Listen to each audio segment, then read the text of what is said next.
excess foundation that may have been just sitting there, because if not, it'll just look cakey later. So I just pat this all over, just collecting up that extra stuff. You can use a Kleenex for this step too. And that's pretty much all it is. So my thoughts are, number one, this lighting makes me look really, really pale.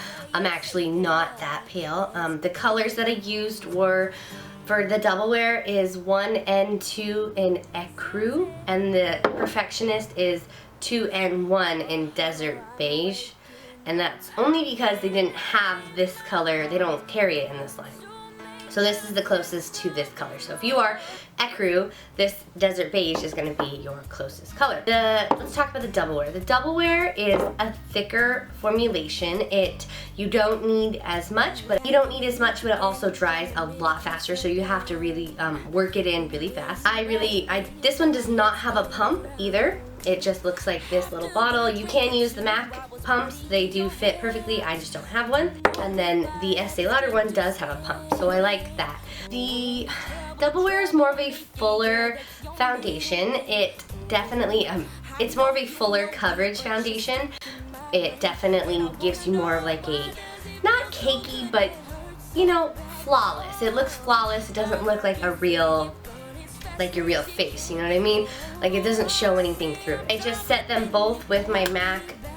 This is the Mineralized Skin Finish in medium, so I set them both with that. I used the same blush. I used the NARS Orgasm on it, so I still like it. It does give a little bit of a flashback, but that's just because they both have SPF in them. So the Perfectionist one is the newest one out, and it's $42. I got mine at Macy's, the Macy's counter, and I actually really, really like it. It's definitely lighter. It just kind of goes on thinner, and if you don't have a lot of breakouts, then this might be good for you, which is why I think it's geared toward older skin, because older skin people usually don't have as many, you know, like hormonal acne and things like that. So this goes on thinner. You can do more layers than you would with the Estee Lauder double wear. Like I would only use one layer of the double wear, otherwise you're definitely gonna look like a cake face. This one you can build it up and do two. I kind of build it up in the spots that I need it, like maybe where I have like a little bit of like acne scarring and stuff like that. So I use it in there. And okay, so again, I applied it with the, you can hear my baby in the background. I used it with this flat top kabuki. I haven't tried it with the Beauty Blender Damp. I watched Makeup by Cheryl's video on her review on this, which is a little bit more in depth on specifically just this one. And she used both, and she liked the brush, so that's why I went ahead and I used the brush. But I really, really like this one. Now, if I had to choose between the two, I'm 29. My skin has actually cleared up a lot. I attribute that to the baby, and she's over there fussing, if you can hear in the background, it's because she's making noises. My skin has cleared up a lot due to her, so I would gravitate more toward this one now because it does do a lighter coverage, and I don't walk around feel like I have a ton of makeup. There's not a lot of transfer, both of those things. So this one I would definitely recommend for those who maybe need more of a fuller coverage. If you have acne scarring, or if you have acne in and of itself, I would definitely recommend this one. I like them both. I will probably always keep both of these, both for my personal use and in my kit. But again, I wouldn't use either of these on a photo shoot though, just because I think there would be flashback. But just for like day-to-day life, I definitely like it. I have a cold, so you can probably tell. And when I blow my nose, I don't notice a ton of transfer from this one, so I like that a lot.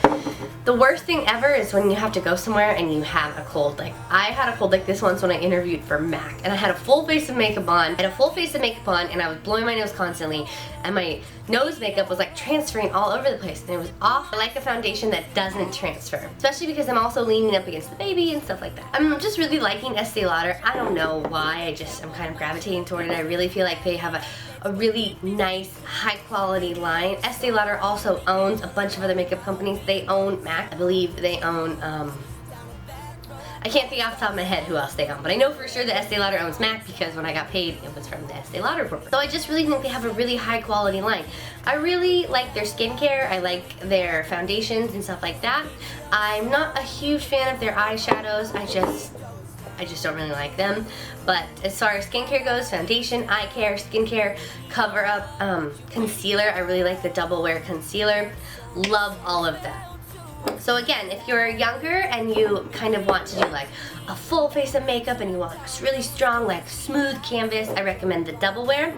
And if you're maybe like me and you don't want to wear as much makeup, or every day is just that's not really your thing, or if you just need to like jet out the door really fast and you don't have time to put on a crap load of makeup, I recommend this. And also if you're have older, more mature skin, I recommend this because it doesn't sit into your wrinkles or fine lines or anything. I hope you guys enjoyed this review. Again, this side is the Perfectionist, and then this side is the Double Wear.